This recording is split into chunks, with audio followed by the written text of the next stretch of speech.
Bom dia. Esse capítulo 6 de literatura, ele vai trabalhar o barroco, características, autores e obras.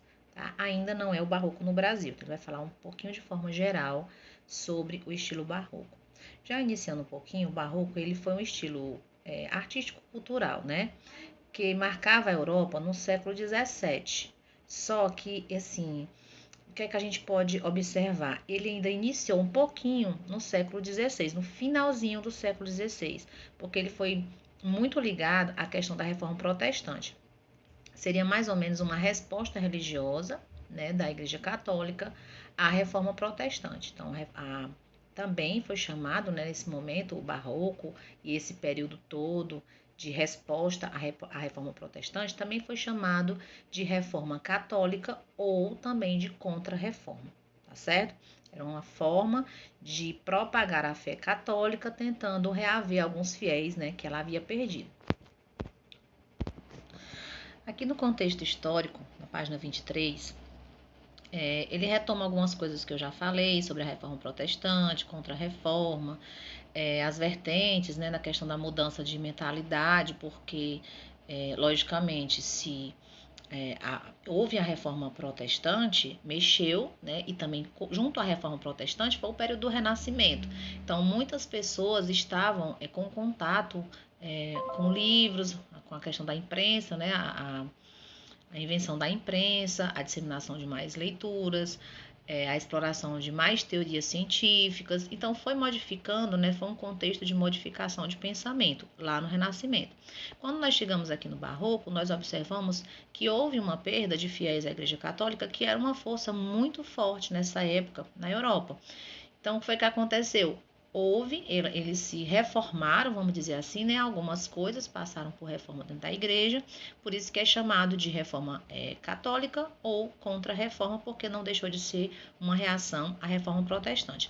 Mas o que eu gostaria de salientar aqui é o que está no terceiro e quarto parágrafo aqui, ó. Como resultado desses antagonismos, o barroco se expressa sobretudo pela dualidade de pensamentos. Se de um lado existe o temor de Deus, a presença da fé e a consciência dos pecados, do outro há um forte desejo de vivenciar os prazeres materiais, tá? Então, esse período barroco nós vamos encontrar muito isso. A pessoa sabe que é pecador, apesar de ter os prazeres do mundo, e querer, né? Mas ela sabe, ela tem essa temência a Deus, esse temor a Deus e prefere ficar embaixo, né, digamos assim, da presença de Deus. E no âmbito socioeconômico, político-econômico, nós temos que o feudalismo está entrando em decadência e o mercantilismo, que é a política de comércio, né, está em auge, está no auge, tá certo? Aí está surgindo também um pouquinho que é a burguesia, né? Essa classe burguesa. O feudalismo está entrando em decadência e a classe burguesa está começando a ascender. Para falar um pouquinho sobre a linguagem barroca, né, já que nós estamos estudando a própria literatura barroca, nós temos aqui a presença de duas vertentes, que é o cultismo e o conceptismo. Nós temos aqui, ó, cultismo ou gongorismo, que é a mesma coisa. Ele faz referência ao autor espanhol, o escritor espanhol Luís de Góngora. Destaca-se pela valorização formal e imagética, fazendo uso de diversas figuras de linguagem. Então, nós vamos encontrar aqui algumas figuras de linguagem, como essa antítese que está logo aqui, né? Antítese paradoxo, leal, traidor, covarde, corajoso. Vocês estão vendo aqui a presença de palavras no próprio verso, mesmo verso, onde você já encontra um paradoxo muito forte aqui, né, e uma contradição muito grande. Além dessa contradição, nós também vamos encontrar conflitos dentro desses textos, como o materialismo versus o espiritualismo, a razão versus a fé, o céu versus o inferno e etc, né? Dá para vocês terem uma noção dos tipos de figuras que vocês vão encontrar aqui. Esse capítulo também nós já estudamos juntos, tá? Só lembrando, cultismo ou gongorismo é a mesma coisa, tá, gente? Significa a mesma coisa, é uma das vertentes da linguagem barroca. Ela tem a vertente mais cultista, né? Onde ela cultua mais a questão da palavra, é um cuidado muito grande. As palavras que são escritas aqui são com muito cuidado, muito bem escolhidas, são a linguagem mais culta, né? Portanto, tem esse nome. E depois nós vamos ver o conceptismo. Só concluindo aqui as figuras de linguagem que aparecem, também aparecem os hipérbatos. O emprego da ordem inversa das palavras reflete o requinte e a complexidade do raciocínio barroco. A ordem direta seria sujeito, verbo e complementos. Aqui nós vamos observar que existe uma troca, tá? Nessa ordem direta, né? No caso, vai vir a ordem inversa dos versos. E ele vai dando o exemplo aqui. Continuando aqui com as figuras de linguagem que aparecem no ocultismo, nós também ainda temos as metáforas ou comparações. Os dois não deixam de ser uma forma de comparação, né, entre duas coisas ou mais. Mas nas metáforas nós não vamos encontrar presenças de conectivos, né? Ora complexas, ora objetivas, as metáforas e comparações expressam a percepção subjetiva da realidade. Não sei quando cais precipitada, as flores que regais tão parecida. Se sois neve, por rosa derretida, ou se rosa por neve desfolhada. Se sois neve, né? Não tem como a pessoa ser neve. Então, seria realmente uma metáfora.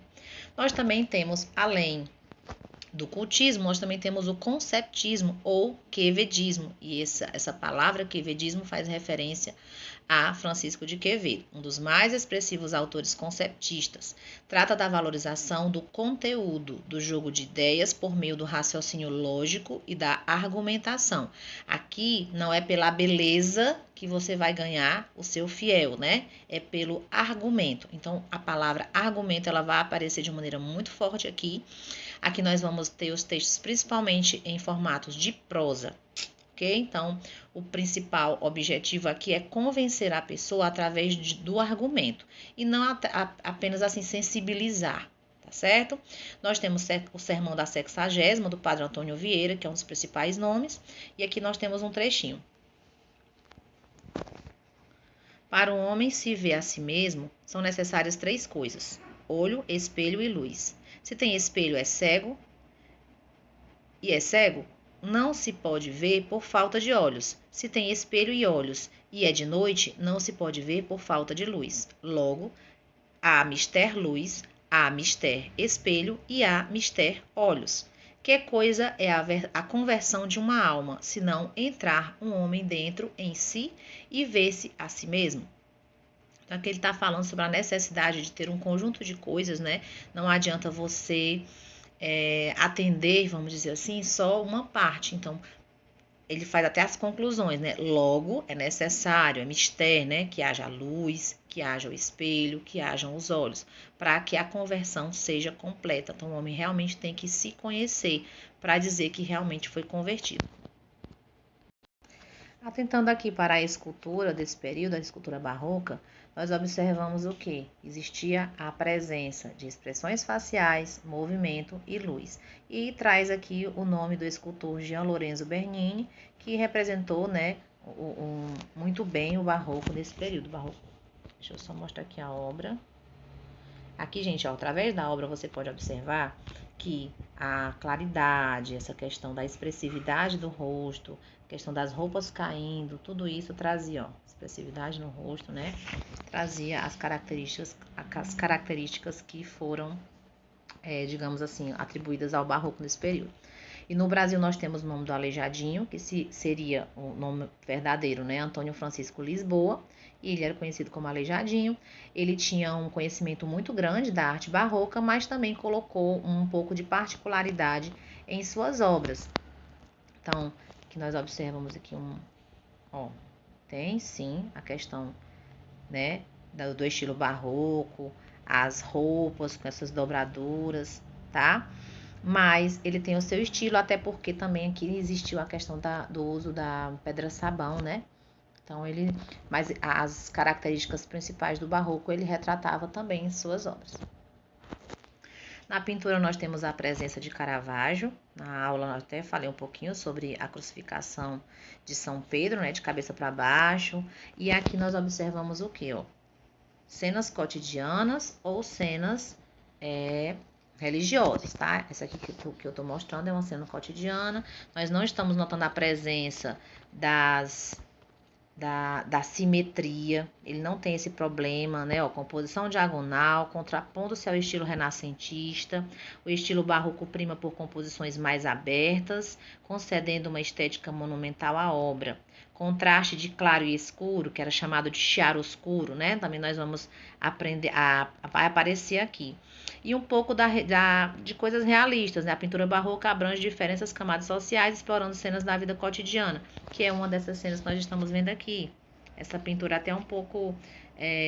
existe um pouco de conversa assim, sobre ela, de algumas controvérsias, né? Onde dizem que ele estaria pintando através de um espelho, alguns dizem que seria o reflexo de um espelho, e assim vai, tá? Mas isso aqui não seria o nosso objetivo de estudo hoje. Na arquitetura, nós podemos encontrar aqui construções muito grandes na parte das igrejas. Se você for ler, né, essa parte da página 26, você vai encontrar aqui. Nós temos a presença do Aleijadinho aqui, porque ele participou da elaboração de muitos prédios. Como a foto, vocês vão também encontrar em outros prédios, no estilo barroco, a presença de jardins grandes, espaçosos, né, a presença de fontes. Então, seria mais ou menos esse o estilo do barroco.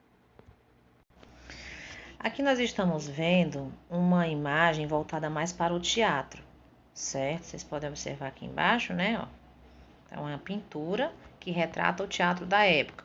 O teatro aqui, vocês podem ir acompanhando pelo livro, deixar aqui a imagem mesmo. O teatro da França, ele retratava principalmente temas voltados para o cotidiano. A Itália seguiu, porque ela sempre fazia o mesmo estilo da França, e a Inglaterra, com pouco tempo, ela acabou fechando o seu teatro. Tá? Então, a presença do teatro aqui, ela foi muito voltada não para a questão do evangelismo em si, certo? Mas para alguns costumes, né, voltados para a nobreza. Eles atendiam muito o que a classe aceitava na época. Aqui na música barroca, nós vamos encontrar uma diferença do Renascimento, onde nós vamos encontrar uma música mais distonante, né? No Renascimento era aquela coisa mais homogênea. Nós também vamos encontrar a ópera, né? A ópera aqui vai ser um achado, porque não existia o estilo ópera antes do barroco e ele foi adotado. Nós vamos encontrar alguns nomes como Cláudio Monteverde, alemão, José Bastian Bach, além de Vivaldi, entre outros, ok? E só para encerrar, vou apresentar aqui esse quadro, né, de Caravaggio, que é um dos principais nomes da pintura barroca, onde nós temos a presença de rostos, alguns estão focados, alguns aparecem, nenhum se olha. Normalmente a característica da pintura de Caravaggio é assim. Nós temos a presença do chiaroscuro, que é essa presença do claro e do escuro, tá certo? Do esfumato, que é essa transição de cores. Tudo isso eu falei em sala de aula, né? Mas pode ser que alguém que esteja assistindo o vídeo não tenha participado no dia da nossa aula. E só para concluir, vou fazer esse VOF aqui, né? Sobre o barroco, marque V ou F. Sabendo da força cotidiana das imagens, a igreja usa essa ferramenta poderosa para cumprir seus objetivos? Sim, né? Aqui é justamente isso que acontece. O barroco, ele vem trazer esculturas, arquitetura, pintura, tá? Justamente para isso, porque a igreja entendeu que é uma ferramenta poderosa, ainda mais com um analfabetismo muito alto nessa época. Então, é verdadeira. O movimento em questão foi fortíssimo na Itália, mas não teve muita repercussão em outros países. É falso, né? França, Espanha, Portugal, nós temos a presença muito grande. Até no Brasil, posteriormente, vai acontecer o barroco aqui. O barroco contribuiu diretamente para a liberação da figura feminina, que até aquele momento era retratada apenas de forma idealizada, de maneira alguma, né? A mulher só veio ter uma participação mais efetiva muitos anos depois, tá bom? A dramaticidade das cenas que são pintadas no período do barroco é obtida em grande parte pelo contraste de claros e escuros? Sim, foi o que eu acabei de mostrar aqui nessa pintura aqui abaixo, ok? Espero que tenha melhorado também o entendimento de vocês sobre barroco. Bom dia.